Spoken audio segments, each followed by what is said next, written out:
opportunity to borrow money from a community bank so they can put inventory back on the shelf so that they can rehire people come in and purchase what those small businesses want to sell. Small business makes up 80 or 85% of the businesses we have in this country. For far too long, this country has been looking at only the rich and in terms of what we can do. I shudder when I see BP making $275 million a day in profits, and we're shipping about $25 billion of taxpayers' money to subsidize corporations like that. That makes absolutely no sense to me. That money should be going back and putting it into education. You know, I toured Bobby was talking about training young people. If we lose teachers, then we're going to have the opportunity to do vocational ed. John Deere wants to hire welders, but if you cancel these classes out because you can't fund them, the losers in this really are John Deere. They're the young people that want to learn to become a welder. So what we have to do is invest in this country and invest in our people. And I believe when we do that, that's exactly what we're supposed to do as elected officials. Mr. Schilling, 1 minute. No, I'm sorry, 2 minutes, Mr. Schilling. What are you going to do to expand the market in this country? Would you be willing to tax imports or tax corporations who take jobs overseas? I think one of the things that we have to remember, because a lot of times there's a lot of misconceptions on trade, and just here recently I was at the Caterpillar plant in Decatur, Illinois. They employ about 3,000 people there. They make the big mining trucks. We usually don't see those, but I talked to a guy, Bill Swanson. He's working the line, union guy, making lots of money. 70 to 80% of those trucks go outside of the United States. So we have to, as Americans, we need to compete. We've got everything here. I'm all for keeping everything here that we can. I don't want to see one job outsourced. That's no good for us, and it just continues to shrink our economy. What we need to do is focus in on keeping corporations here. And if we got to give a little tax hit when they're coming in with stuff, so be it.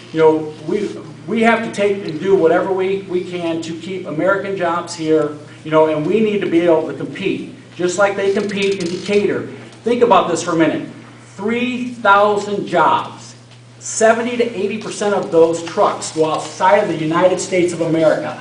And some people don't want to trade. What we need to do is we need to take plants like Decatur, Illinois, with those good, solid union benefits, where those families are able to buy a house, car, what have you, and we need to make it more attractive for people to come here and do that. By continuing to raise the corporate tax rate, I think it's a big problem. 39%, second highest in the world.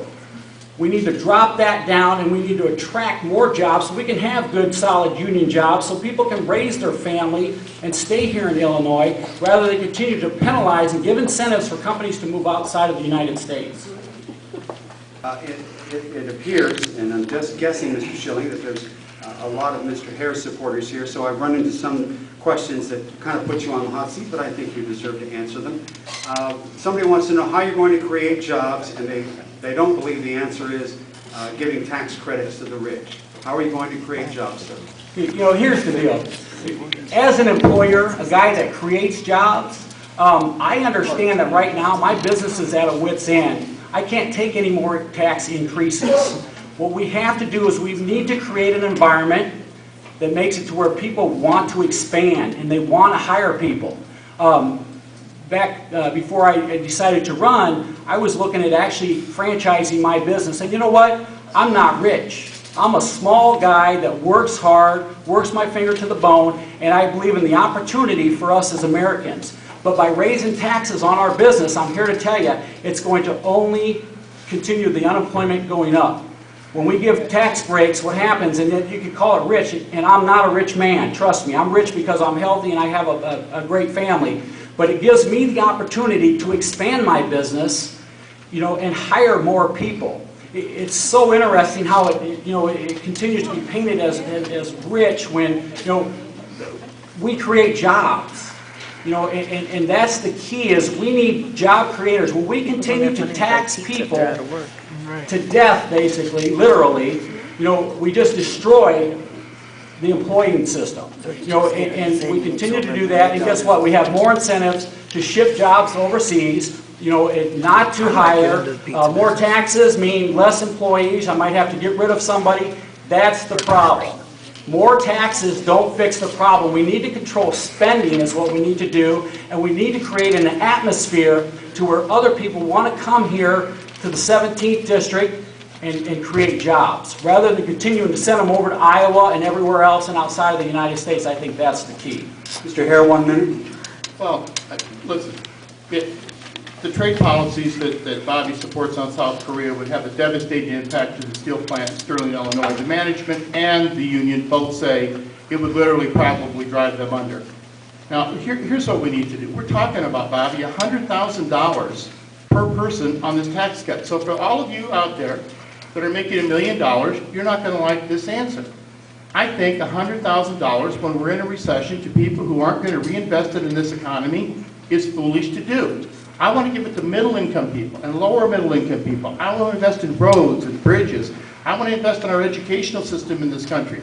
But I have to tell you, the Korean trade deal, I'm not great at math, but 800,000 cars shipped to this country, or 600,000, and 8,800 cars were allowed to go into Korea because of their tariffs. Look, I'm not worried about the tariffs here.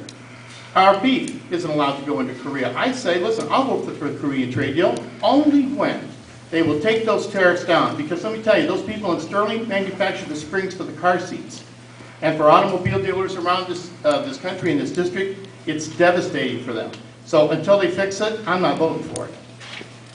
Mr. Hare, you mentioned Sterling Steel Mill, and forgive me, maybe you just answered that. What are your intentions toward the mill? Well, I think we need to, first of all, kill the Korean trade deal until they can get the tariff things fixed, you know, and stop walking around telling everybody how great it's going to be when this trade deal as is passed. The second thing we need to do is invest in that plant so that they can modernize. I've toured that plant 3 times. I know Bobby doesn't know where it's at, you know, but I've been there. Yeah. And I've toured it, and let me tell you, the workers in there, this is tough work. And we have to invest in companies like that. We have to give manufacturing tax credits just to our steel industry. Look, I will tell you, you talk to any construction worker in here, and they will tell you that Chinese steel is far inferior to what the American steel companies produce. So look, we're going back for the last few days, and I can leave you with this. We have what's called a Made in America agenda. I am tired of seeing bridges, if we do build one, with great construction people who are trained to do it, putting it up with Chinese steel. They have dumped tires into this country. They have currency manipulation. It is time that this government took on the Chinese to say, if you want to deal with this country, you will do so in a fair fashion, or you're not going to deal. When they had toys that were toxic that they were shipping over here 2 years ago, it was the Steelworkers Union who brought that problem to light. So let me just tell you, in terms of importing and wanting to be a good neighbor, I'm there, and I will vote for any trade deal that is fair. But I will not allow American jobs to be outsourced like in Maytag and Reynosa, Mexico, simply to pass a trade deal because it might be good and it might not be good. They need to renegotiate. And lastly, any trade deal has to have manufacturing and agriculture on the front side of these negotiations. The way we do trade deals now, they negotiate it, and for our American farmers and for manufacturers, here's your trade deal. I hope you enjoy it. The ramifications need to be looked at, and we still do not have a safety net for dislocated workers that's worth the paper that it's written on. So those are the kinds of things that I want to see us do for Sterling Steel. And if we do that, that company will be able to grow and prosper, and those workers are going to have jobs for the foreseeable future that will pay, as Bobby says, decent wages and be able to put their kids through school. Mr. Schilling, 1 minute. You know, on this trade deal, I agreed with President Obama, because if you looked into what the President said, he said, you know what, we'll do this is it's fair, free and fair. You know, and what he wants to do is hit the tariffs and make it to where it works out good for America. You know, and what they want to do is level the playing field when it comes to trading the cars. You know, we have a lot of ag here in this district that's going to also get a lot out of this trade deal. But, you know, if you look at what President Obama said, and that's why I agreed with it, the opponent disagreed with it, but I agreed with it because he said it's going to be free and fair. You know, and as long as it's that, if it's going to help America, if it's going to help us be better, and it's going to help us with jobs, I'm there. If it's going to take jobs away and it's going to hurt us, I'm out. Gentlemen, we are closing in on the